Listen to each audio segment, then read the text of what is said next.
All righty. So we are live. This is Dr. Nelson with Lynn Divoky. Did I pronounce Oh, that correctly? no, there's no S. It's Divoky. Divoky. Okay. See That's all right. No worries. that. All right. So welcome everybody, and this is the Dr. Kiltz channel. And 3 p.m. on Tuesdays and Thursdays, we're going live with different guests. Today, Lynn is here with us. We're going to have a good conversation about several things here. Uh, I'll announce about the book later. See, people are starting to pop in. Awesome. Uh, Oh, hey, I see some people there. Hey. so, couple of things. There are links on the description about how to sign up to the Kiltz Mighty Tribe. If you're not a member of the Kiltz Mighty Tribe, go to the link. It is free. All you have to give up is your email so we can contact you. But we do have a Zoom call with the Kills Mighty Tribe on Mondays at 5:30 p.m. Every morning, as you know, 6 a.m. We are going live Monday through Friday, 6 a.m. Eastern Time, and then Tuesdays and Thursdays at 3 p.m. Eastern Time as well. So today we have Lynn Divoky. And for some reason, I had seen an S all the time there. And You know what? I That is, apologize. I'd say 9 out of 10 people insert a letter into my last name. It happens all the time. And I'd like to try to pronounce, the last names correctly because Yeah, so many people mess up my last name is not Nelson. Nelson is my first right. name. Uh, I blame it on my husband. I blame it on my husband. It's Czech. And most people in the United States are not familiar with Czech names. And, I went from Davis to Divoky. So, oh, well, yeah, kind of a little bit more common, little more David. common before. Yep. Yeah. So Vasquez is not an uncommon name, but most people either misspell it or Well, mispronounce it, and so I go by Dr. Nelson. yeah. I go by Hey. If you want to talk to Hey, hey, me you. and Hey you, I'm okay with that. So Yeah. you can call me whatever you want. Anyways, thank you everybody for being here. So Lynn, why don't you start telling us a little bit about you, a little bit about your story, and you have some pictures to I do. show, I do. and Yeah. then So, your connection with Healing Humanity. And we're going to be today's Thursday. So in 9 days, we're going to be together, Dr. Kiltz and the Healing Humanity crew in Seattle, Washington. So we're going to talk about all that. Go this is ahead. my neck of the woods. So, yep, because I live in Washington, just about 20 miles north of Seattle. So, but yeah, so I'm Lynn. For anyone who doesn't know me, hello. Glad you're here. I am 57 years old and I had to retire early from nursing. I was a nurse. I had worked in hospitals, working in critical care, and then I had been injured and I was so huge and I was bumping into patient equipment, which is not a good thing in the hospital. And I ended up transferring into outpatient nursing, working in gastroenterology and hepatology. And I was also having a lot of weird reactions that had gotten worse and worse over the years. Um, Started having some odd reactions in my 20s, but it got really bad in my late 40s and ended up in trips to the ER. But I'll show some before pictures. And I was also very morbidly obese. But I'll tell a little bit about where I am now and then go back and explain what I ended up getting diagnosed with, because it took me 35 years to get a diagnosis of what I have. There was no name earlier on, but I ended up having to retire, go on disability in 2022, in June of 2022, because I just could not work anymore. And every part of my body, including my brain, was affected. And I ended up getting incredibly worse over the first year. So I do have some before pictures if you want to present those. And I can, so weight wise, my top weight was around 350 pounds. And these both were taken right before I found carnivore.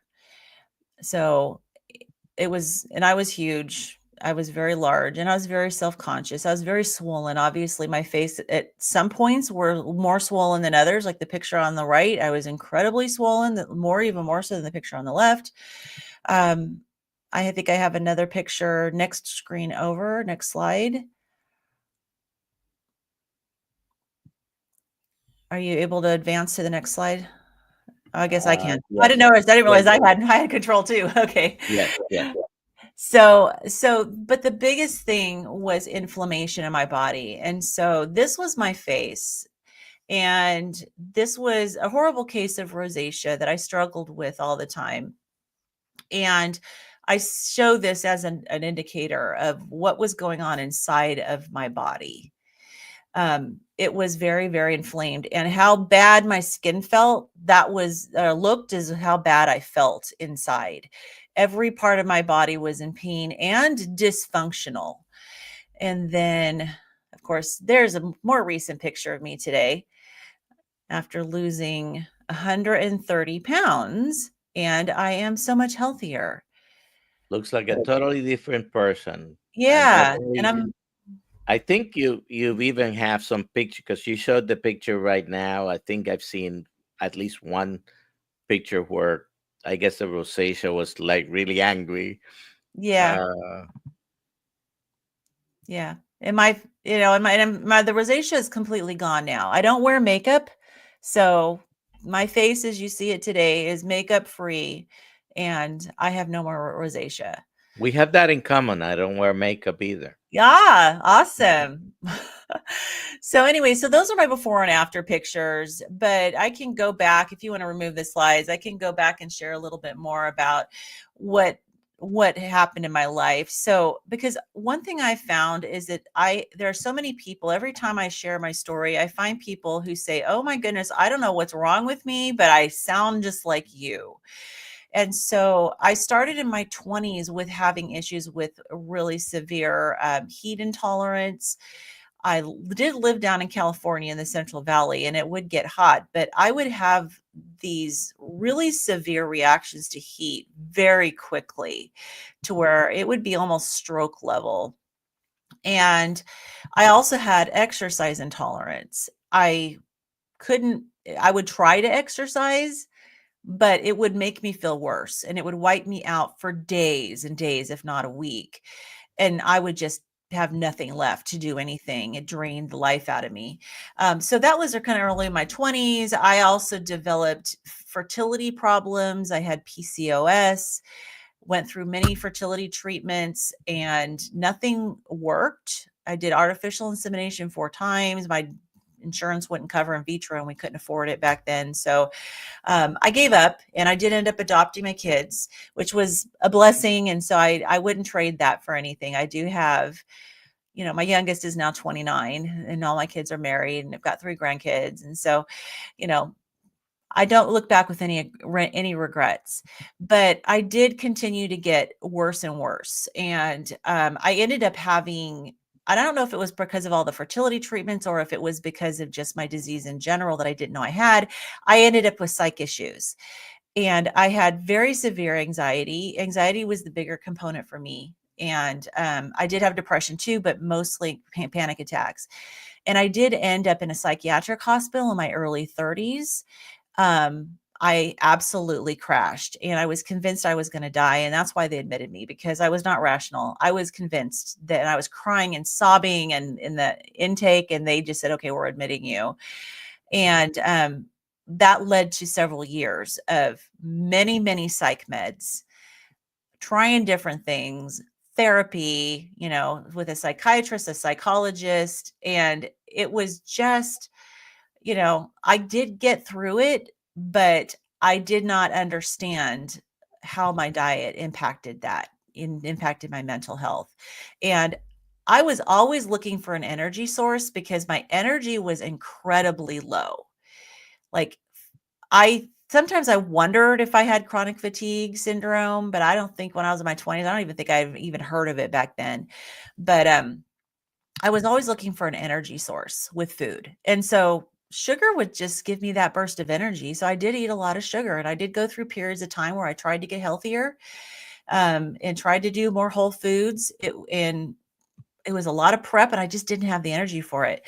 But when I got into my 40s, and I started having these weird reactions where I would get, it didn't start with throat swelling because throat swelling came a little bit later, but it started with these dizzy spells.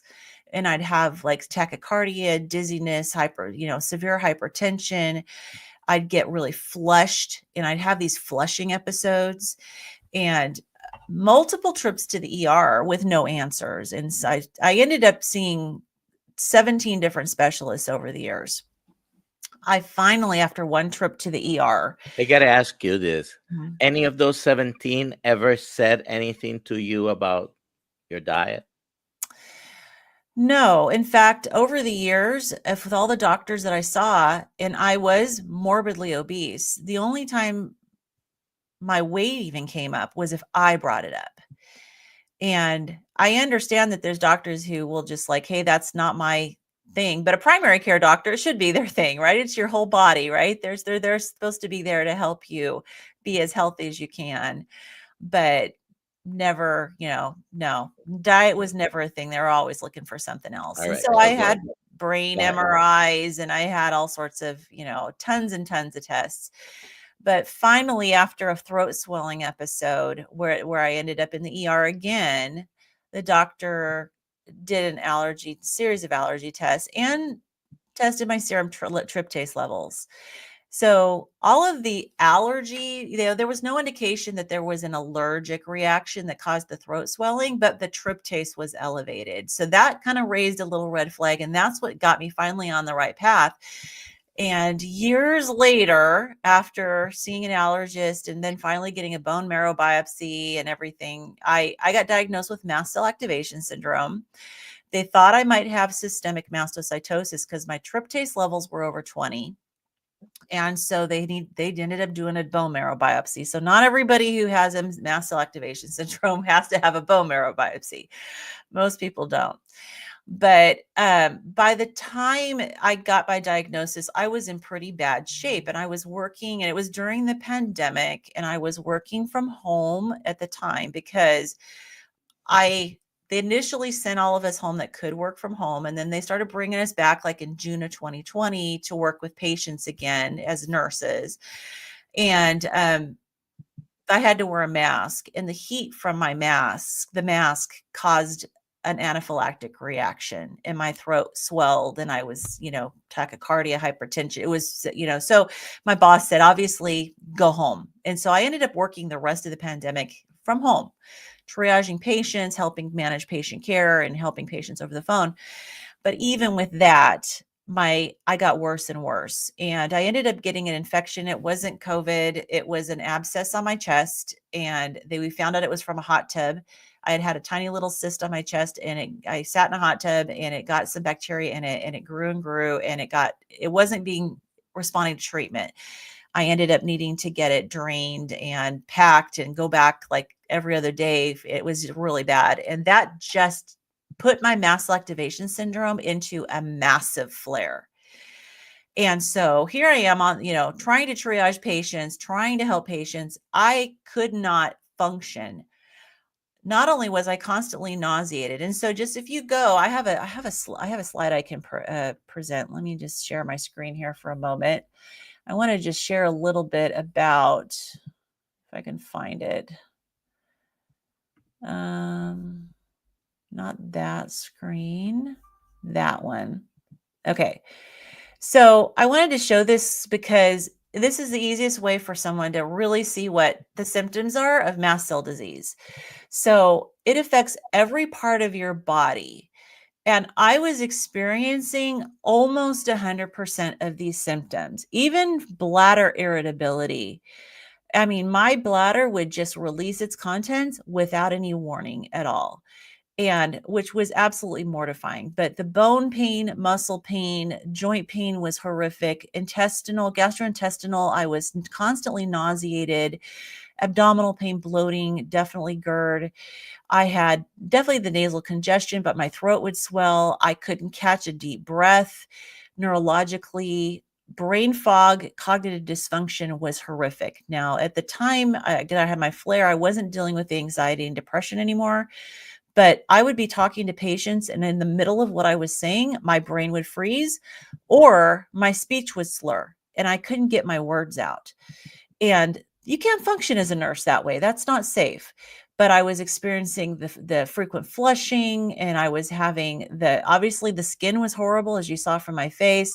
I was lightheaded. I was having near syncope. I never did pass out, but I would have the tachycardia. My blood pressure was all over the place.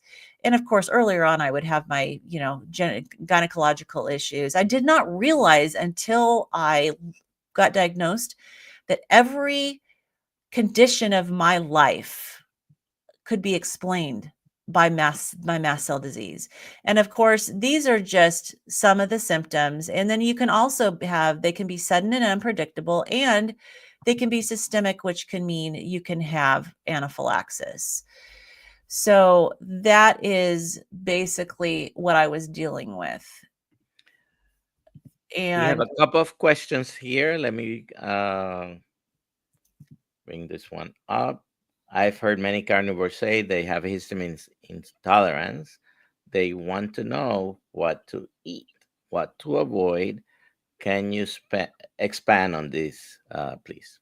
yeah, absolutely. So in fact, I did a video on my channel is midlife carnivore. And once I realized how much histamine was affecting me, I did a video. But basically, if you're carnivore, and my video is specifically for low histamine carnivore, so I don't even talk about non-carnivore foods, but aged or smoked, and that goes for meat and cheeses. You I'm want to putting the avoid. link in the chat. It's going to say Dr. Kiltz. He's not here, but it's going to pop up in a second. Yeah. The link. So you want to avoid aged or smoked meats. Sometimes you can react to chicken. A lot of times pork is a lot more causes more issues with histamine. Egg whites are higher histamine. And so egg yolks are low histamine, so that's fine. But in general, it's also the freshness of the meat. And so you want to buy your meat as fresh as you can. Some people are so sensitive that they need to also buy like no hang, meat that hasn't been hung. So they will go to like Billy Doe meats where they have halal meats where they don't hang them at all, and get them really fresh.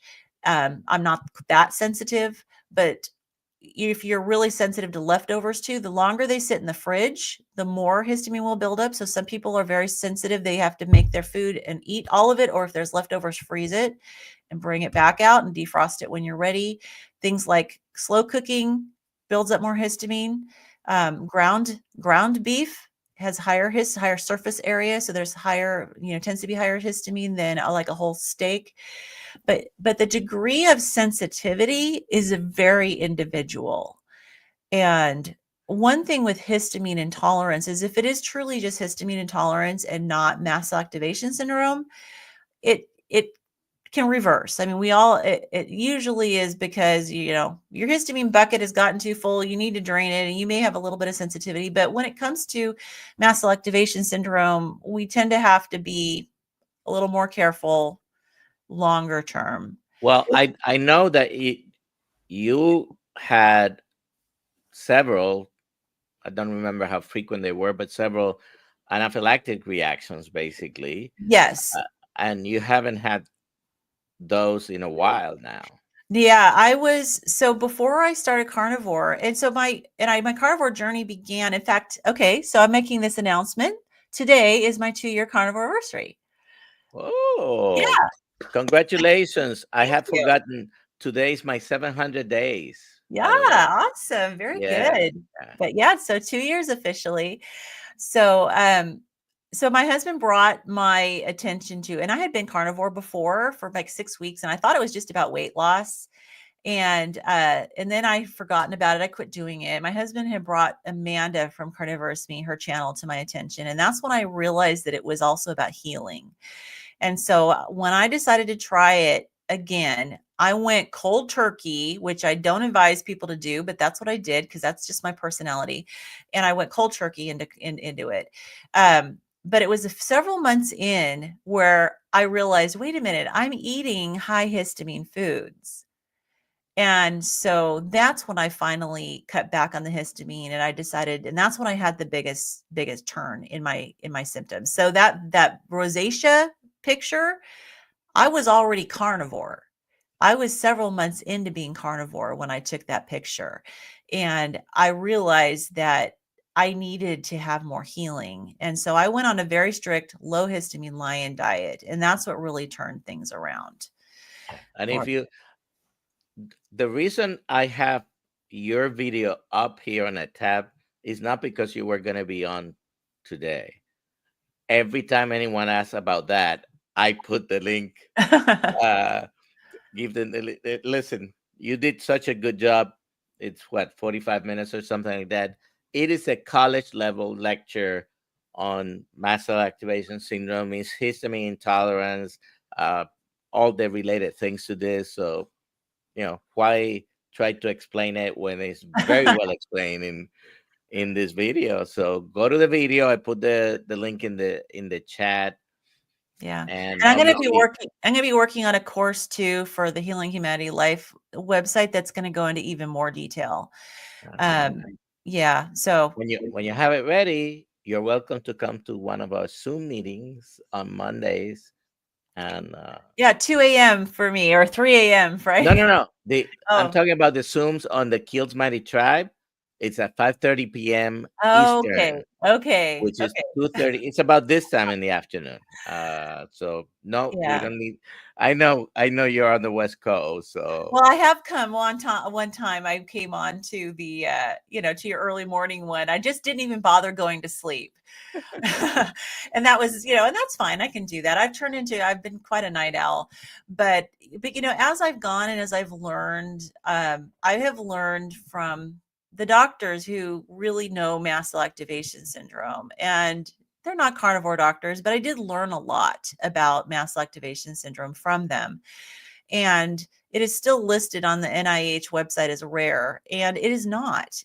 They are saying no, it's not rare, that possibly up to 17% of the population has to some degree mast cell activation syndrome. And they may not know it. It's a spectrum. It gets worse as you get older. And so I really want to help people, at least by sharing my story and by sharing what I know now about mast cell disease and about histamine, because so many people come to me and say, oh my gosh, now I think I know what's going on. And it's not that you need to go and do a whole workup with the doctor, just start doing low histamine. And if you're having improvement with avoiding the histamine, then that's a really good indication that that's what the source of the yeah, problem is. we do. I of course I'm a doctor, but what I'm gonna say is not the traditional thing. Do you need a doctor's permission to change your diet? Number one, Nope. not really. I mean, you can give something like this a trial. Listen, one day, 1 week, 1 month. I mean, if you're gonna do it, I recommend at least give it 30 days, but you don't need the doctor's permission. Yeah. Now, in this space, even in carnivore, there are some people who talk about, oh, lower fat, higher protein, higher fat. So we have a question here. Lisa, I get so confused. I do eat a lot of fat, I think she was talking about, and not butter. Guess I need to eat more. I'm actually up 10 pounds since I started. What what do you have to say about that? I find that if I'm looking at weight loss as my goal, I have to eat less fat. I have I mean, you saw my before pictures. I had so much fat. It's not the same. I mean, you need to have the essential fatty acids, right? But I tend to have to go a little bit lower fat. If your goal is healing, and especially if it's neurological brain healing, then get the fat like over 80%. But if it's weight loss and that's your goal, I do find myself that, yeah, I have to go a little lower on the fat. I'm probably closer to 50%, 60% fat when I'm really wanting to lose weight. So I think that's the ideal starting point for anyone who's considering to start this, a 50-50, and then you go up and down depending how you feel. There Yeah, are two ways to do this, uh, because some people will gain weight when they're eating higher fat, and you can either lower the fat and maintain or increase the protein, or you can just lower the total amount total that amount of you're your eating. eating. Yeah. I'll share with you my last few days. Listen, I struggle with this just like everybody else is here. So I've been eating higher fat the past few days. Uh, but this morning, well, actually, after the morning live, uh, I did take a nap. We do promote naps in Dr. Kiltz Mighty Tribe Yes, I know. here. Good. But this, okay. I So my blood sugar was 76. My ketones 4.1. So Nice. what you're seeing, Wow. the 1.0 there is the GKI. Uh, and basically, I cannot eat more than once a day. Used to be I couldn't eat more than once a day because of my gastroparesis. That has gotten so much better that I can eat two or three, even three times sometimes. I cannot do that. I just spent a few days at Meatstock.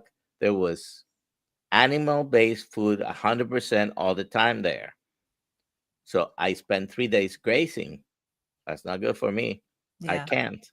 I have to limit the total amount of food I'm eating. I keep the fat higher in proportion, and I do have my history of cancer, so I want to stay in ketosis as much as I can.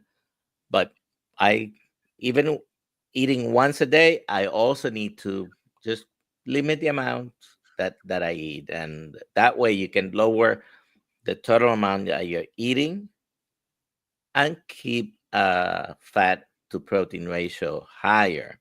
Yeah. But if you have excess fat in your body, you do have good stores of fat, of course, and you can try lean meats for a while and see how that works for you. And it's Oh, also good to vary things very. Yes. from Yes. one Switch it day to up. the other, from one week to the other. I mean, Incorporate a little fasting, do a 1 day fast and incorporate a little bit of fasting.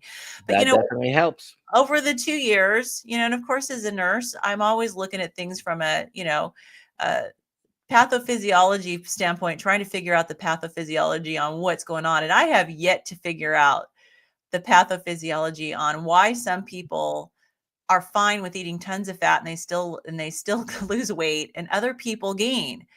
I mean, it just goes to show we are so very individual and we have our own metabolic, you know, blueprint.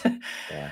I think it myself, talking about myself, it is basically insulin insensitivity, and I'm using a different term than insulin resistance because some people have problems with that term. But basically, I'm so sensitive to having higher amount of carbs. One of the things I did during mid-stock, I I don't think I've really had much milk in the past 20 years because I knew milk raises my blood sugar. There's a lot of sugar, Yeah. and milk, hey, comes from an animal, right? But there was raw milk from goats, bison, and cows available there. Miller's Mhm. Farm, I think is the name called, and tasted wonderful. It was so creamy, but it shut my blood sugars up. Yeah. Yeah. So uh, we all have different levels of sensitivity to the carbs, and I have to stay strict with eating once a day, lower amounts of total food, and I have to stay basically strict carnivore because Yeah. I don't tolerate many, even carnivore foods. I need to stay away from cheese. Hmm. I do too. I I don't like it because This this I ear like the cheese. clogs. I have one ear that clogs if I when I eat dairy. Yeah. And yeah, so, I think variation since I had had my weight stalled for a little while and I was still in a happy place when it comes to weight, but when I started really varying the amount that I ate, and varying what I ate, broke the stall because it's like I think our bodies get really settled in to eating the same thing all the time. So mix it up. Yeah. Yeah, I think I do believe some people don't believe this. We do have a set point, and there are different people that talk about this. And your body is resistant to you losing weight.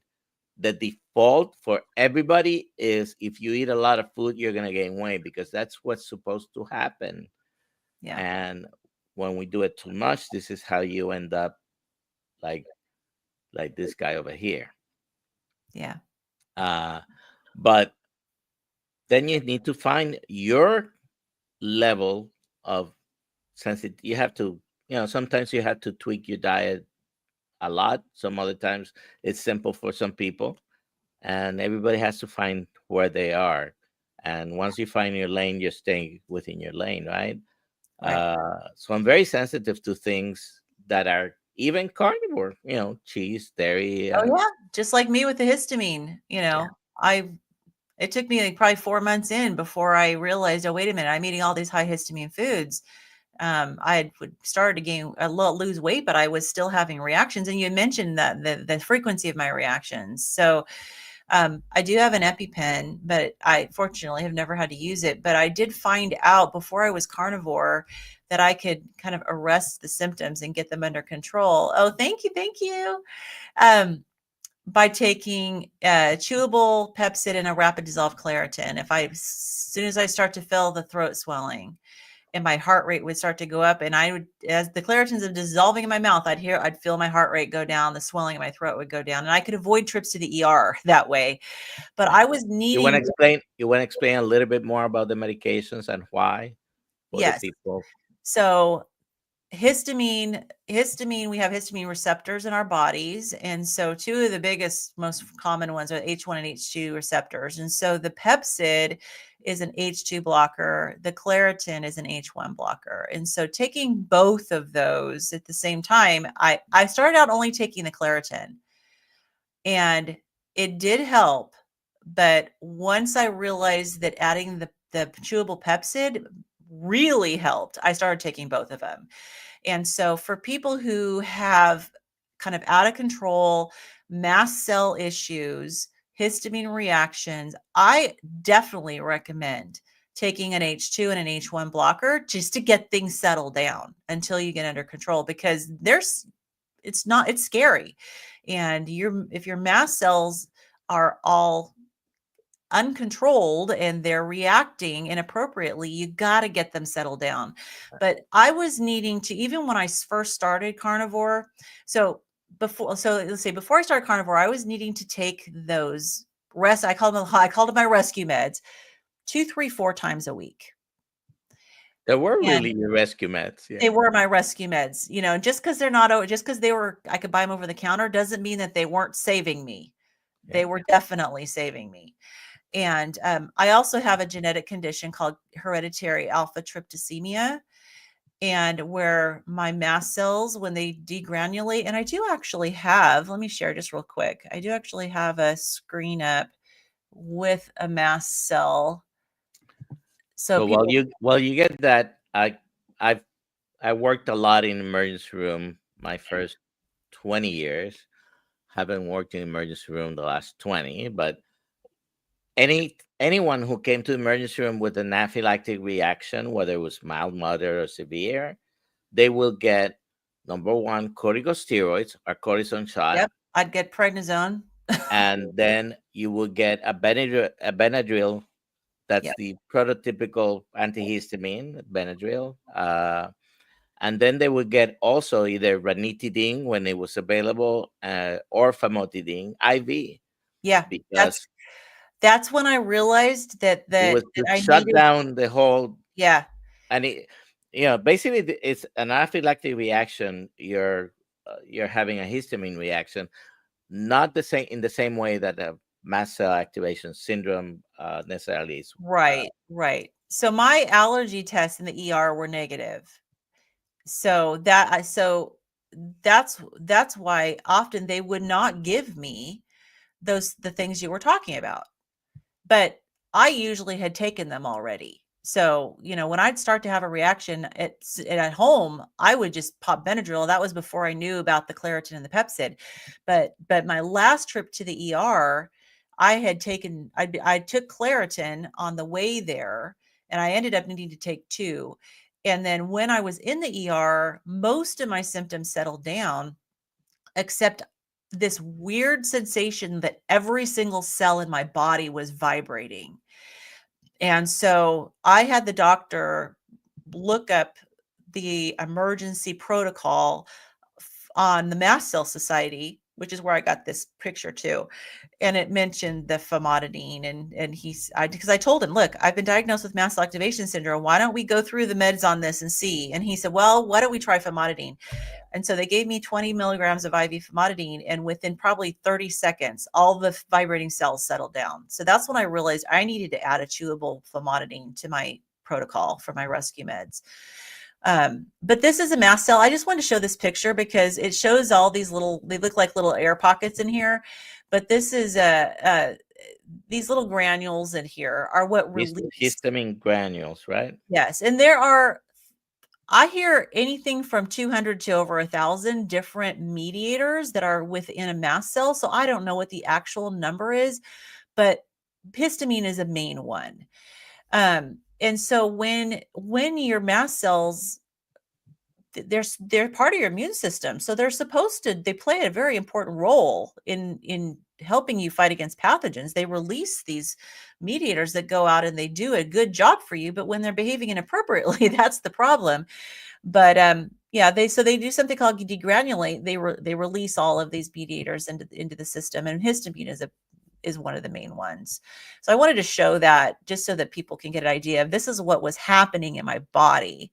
Is these were degranulating inappropriately. Usually they waited, they were overactive. So yeah, even when I started carnivore, then I went from only needing my rescue meds maybe every couple weeks. But when I went low, then I was like, oh, wait a minute, I'm still doing histamine. Then I went low histamine and I stopped needing them. I have needed them one time when I was really stupid recently, and I ate something that had been sitting in the fridge I didn't realize, 4 days. Okay. Yeah.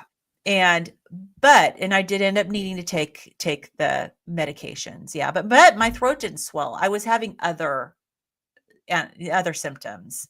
Yeah. So So I'm doing something that you probably cannot do.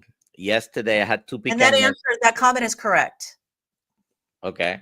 That's why The I can have mustard, because it has distilled white vinegar in it. Yeah. So I had bought a couple. Actually, I had bought four picanhas. I had two left in the freezer a few days ago. I took it out. Yesterday, I cut them into steaks, salted them, and put it in trays in my refrigerator in the garage. They'll stay there until I finish them, basically. By the time, usually they don't last 5 days, by the way. Yeah.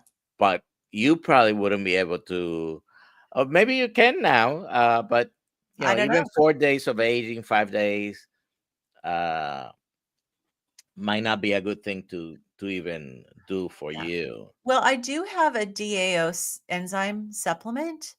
And so if there's any times where I'm uncertain as to how old or aged a meat is, um, I'll take the DAO supplement. And there are, and so I did have, I went through ancestry.com years ago, and I got, submitted my genetics. And so I did get the raw data out of there, and get it analyzed in a report with Strategene, and I found out I do have the MTHFR variant. So I don't detox mold very well. I don't,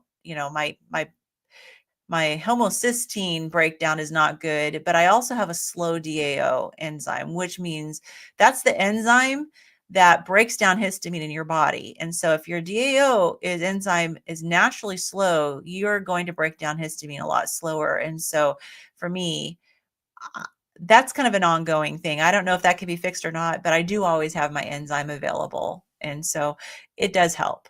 And if people have tried the DAO enzyme and it doesn't help, you may not have a slow DAO. You may be fine. It doesn't work for everybody. All right. So I want to talk about switch gears a little bit. Lynn Divoky is also an author, right? Yeah. Tell me about your books, and hashtag Lynn, please put hashtag Lynn. We're gonna give away one of her books, and if you put hashtag Lynn in the description in the chat, we will at the end give it away. Okay. So tell me about the book.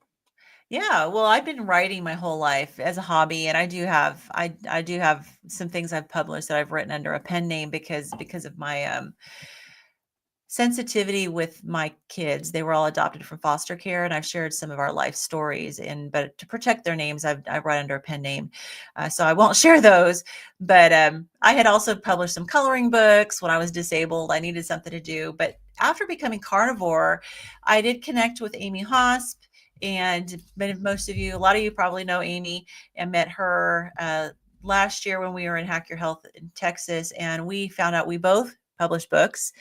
And so we decided to publish carnivore kids books together to get the message out there and to give parents and grandparents, aunts, uncles a tool for, to teach kids that what sugar does to their bodies. And we have, well, let's see, we got quite a few books out here now. I think we're working on number 6, 7, 8, I think, but we've got 5 books. But the first book we did that we're going to be giving away is our initial book, which is our comic book. It also has it has coloring pages, activity pages. It has a whole bunch of things that for the kids to do in the second half of the book.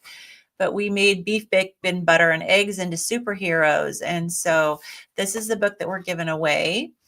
And then our second book is called Sugar Cubie, the Sugar Monster, and the Superhuman Power Foods for Humanity. And this is a book that actually features Dr. Berry's kids and Granny Berry. And that's a cute one. So the first book, the proceeds from the books go to Healing Humanity, to the help with the documentary. Some of the proceeds from the Sugar Cubie book go to Dr. Berry, the American Diabetes Society. Yeah. So and then we have several. Where can someone go to buy those books? Amazon. Yeah. Amazon. So if now, do you have a link in your channel? I do. Yeah. Those? Yeah. Okay. I have a link to all the books in the channel, and we do have a holiday series that we're still working on. So we started doing the holiday series with a Christmas book, and then we did a Valentine's Day book, and we did an Easter book, and I'm currently working on a 4th of July book. So we will, as the holidays come, we're publishing more books. So we'll end up doing a Halloween, a Thanksgiving book, and then we'll have a whole year of holidays. Yeah. All right. So this is Lynn's video on the low histamine approach and histamine tolerance and MCAS. But if you go to her channel, which is Midlife Carnivore, you can look for her links there. All right. Yeah. And if we have people that didn't come, do you want to show the before pictures again? Yeah. Is there anyone who's new? So hang on. Let me go back to that. Go ahead So and real quick.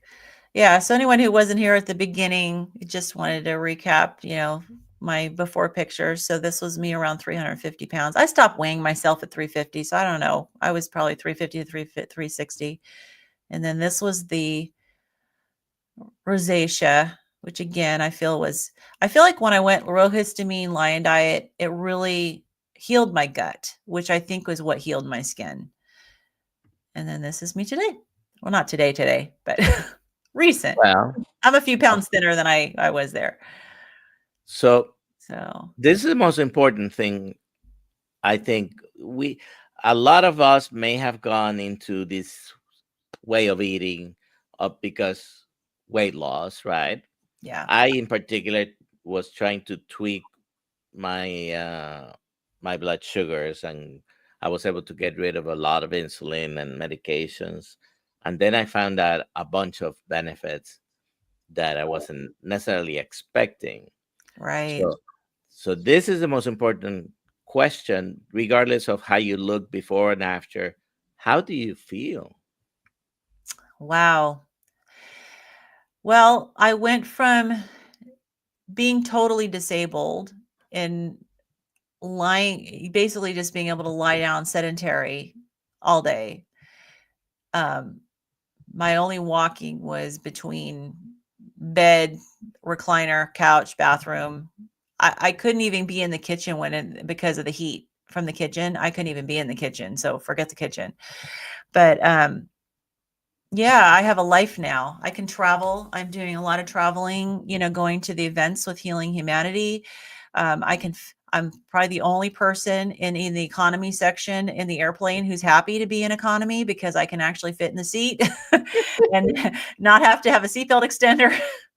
Seatbelt extenders, and sometimes And even with one of those having problems trying to connect. well, Okay. oh my goodness. And and it's not like I couldn't squish my huge body into the seat, but the arms, and overflowing. But I can exercise now. Um, I have a life. I'm not going to pretend like I'm 100%, but I'm probably 95.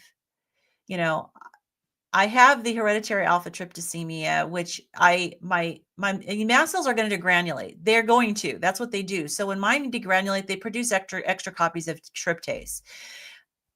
That does create some symptoms, and so I don't know if that will ever be change or not. But I am happy with 95%. I mean, like I said, I couldn't even get my words out. My brain was freezing. My words were slurring. My bladder was emptying on its own. I can't, there's no comparison to what my life is now. Yes.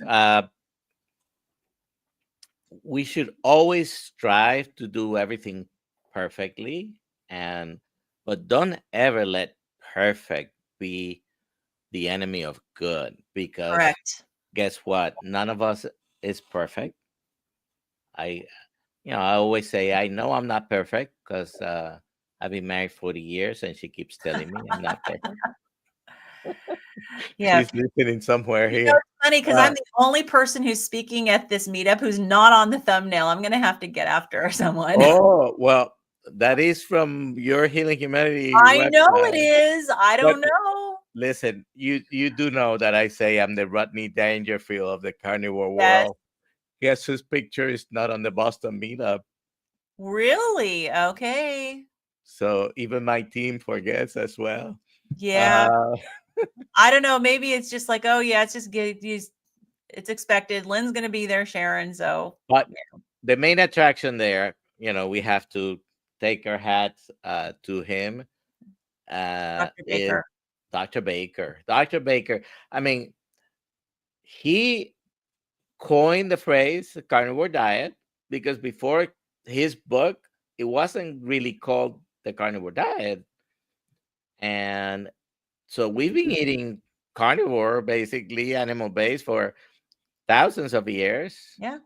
but he coined the phrase. This is the main attraction there. You want to see Dr. Baker there? Hey, he might live 210 pounds in the. I'm gonna ask him if he wants to do that. I did ask him one before in Midstock, and he was about to try it. I said, no, no, no, no, no. Yeah. But Yeah. Dr. Baker is going to be there, Dr. Kiltz, Bella, Steak and Butter Gal, Kerry Mann, Adam Lacey. We have Lash, and Anthony. yes, Anthony. Yeah. So, and we have Lynn, who's going to be there. And, you know, in these meetups, we have a lot of fun. We meet a lot of people because nobody eats like I do in my house. Oh yeah. And we're having a picnic on the beach after the official meetup where we're going to have the food. So this is where we meet a lot of people that are doing a similar thing, right? Yeah. And my wife is a low carb eater, and she has gotten off insulin completely, lost 60, 70 pounds. Uh, so she's doing great, but and sometimes her meal is really 100% carnivore. Just most of the time, she does make some vegetables with it. And I do have other family members that, trying to maybe watch what they eat a little bit. I have a couple of junk food eaters in the in the family. A couple is like, well, 9 out of 10 people Yeah. basically. Well, after the Nashville meetup, where I brought my daughter and son-in-law, they've become carnivore too. So and they're the ones that would live closest to us. And so I'm pretty excited. Actually, it was a Dr. Kiltz conversation with my daughter that really kind of convinced her because they're trying to conceive. They've been married for a little over a year now, and she's got endometriosis. And so, yeah, they both went carnivore. So they're going to be at the meetup as well. But one thing that's exciting, so of course, Healing Humanity is going to be filming. They're going to be filming Anthony. They're going to be filming Dr. Baker, some additional filming with Dr. Baker, but they're going to be filming me. And one of the exciting things that they're going to be filming is, and some backstory, my husband's been flying an airplane for a long time. When I met him, when we were in college, he was flying in the aviation program. He doesn't fly for a living, but we have an airplane. And September, we will have been married 35 years, and I have never flown with him. I could not fit in his airplane. And I now fit in his airplane, and they are going to be filming my first flight with him while they're here. I So, know that. I heard that. mhm. So I hope everything goes well. Congratulations in being able to get up in there. Yeah. And so I want to remind everybody. I see there probably closer to 100 people watching, and I don't have 100 entries in the giveaway. I see there are about 23. So hashtag Lynn for which book is it? The comic book. It was your initial book together with Amy, right? Mhm. All right. So put hashtag Lynn, Lynn, and I'm sorry if I missed any of the questions because I'm doing this myself here. I just want to make a couple of comments. This way of eating, is it a weight loss diet, Lynn?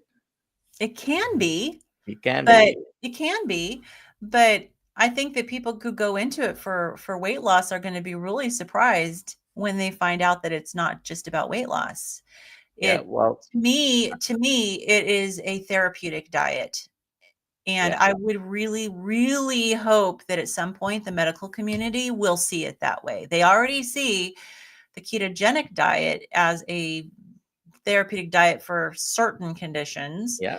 but I think they need to take that leap and say the carnivore diet is a therapeutic diet for a lot of other conditions too. I don't know anything that it can't help. Well, just this week, we've had a live with someone who has reversed 100% the symptoms of multiple sclerosis. I'm not going to say, the C word, Right. But but even the R word, remission, when it comes to the person living it, is yeah, huge. yeah. So, I'll take remission.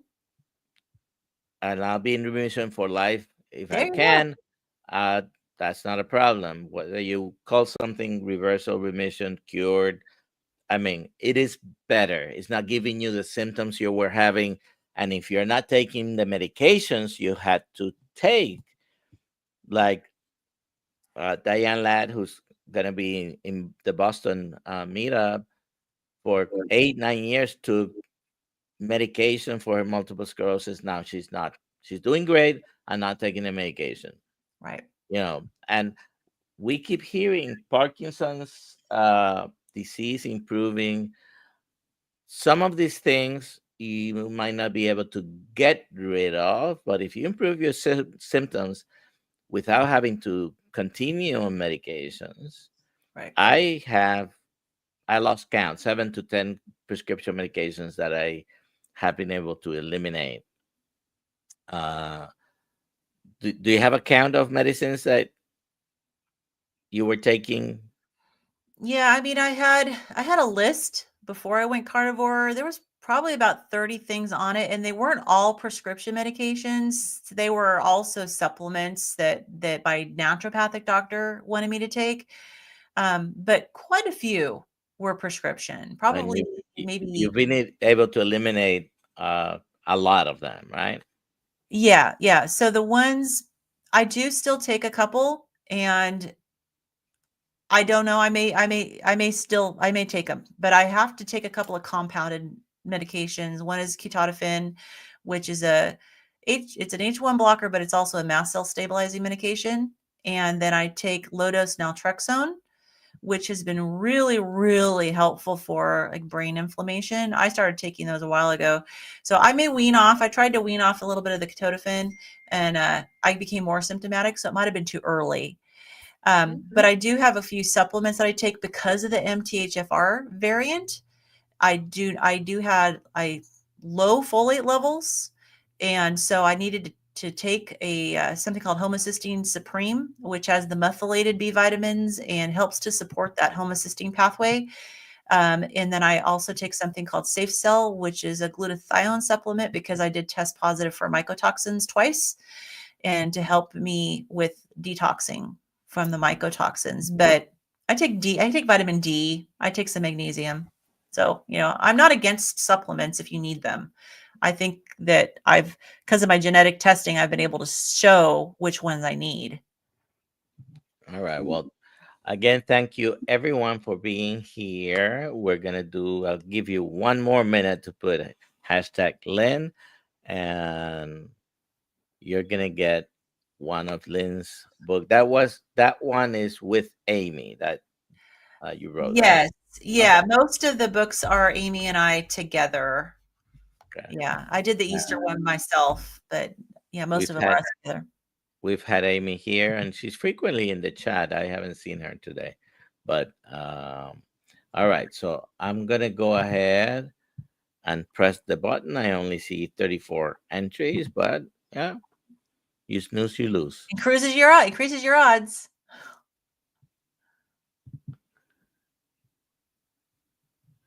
Ah, Oh, hi, Amy. Amy Now, Perry, not this Britka Amy Boomer. that I write with, but yeah, Amy, I interviewed her on my channel quite a while back. Thank you, Amy, for being here. I know you're frequently with us. So email Alia at drkiltz.com, spelling out doctor. Alia, ALIA, at drkiltz.com. And she's going to need your name, address, maybe put your phone number there. So if we need to contact you, and we'll forward that to Lynn. Okay. Let me get rid of this. So where can we find you again? Uh, So, well, I'm a couple places. So my channel is Midlife Carnivore. And so that's where I share just updates on my own health and my own condition. I am very actively involved. I am part of the leadership team for Healing Humanity, and I'm part of Carrie's live Q&A that he does every Thursday, 6 p.m. Central Time. So if you want to see me again later today, I'll be there. And then I'm also, Adam and I are the site administrators for the Healing Humanity Life. So it's healinghumanity.life membership site. And so you can definitely see me on the Zoom calls there. That site is really to help raise funds because our documentary is crowdfunded. So we do appreciate everybody who joins and supports us in that way, and we hope to give back, and just like you guys are doing here, with your membership, to give back and help people. Yeah. So Midlife Carnivore in YouTube, and she's also the Healing Humanity .live. Uh, it's basically a social platform. Yeah, it looks a lot like Facebook, but we have courses, we have free courses, we have lots and lots of Zoom calls. We have a group called Breaking Addictions where we have Monday through Friday. We have meetings every daily, Monday through Friday, which for people who can we go through the 12-step program applied to carnivore. And I'm in the process of getting a book published that I've actually written that applies the 12 steps of Alcoholics Anonymous to people who are on a carnivore ketogenic diet. So that will be on Amazon. So anyone who just puts my name in, eventually that one will be on Amazon too. It'll just be called Breaking Addictions, and there's an accompanying workbook. All right. Well, thank you everyone for being here. I will be tonight at 7 p.m. Eastern in the Carrie's live stream. Basically, Yep. questions and answers, telling stories, and just come and meet us And we give again all of here. the hair, we give all the hair growth questions to you.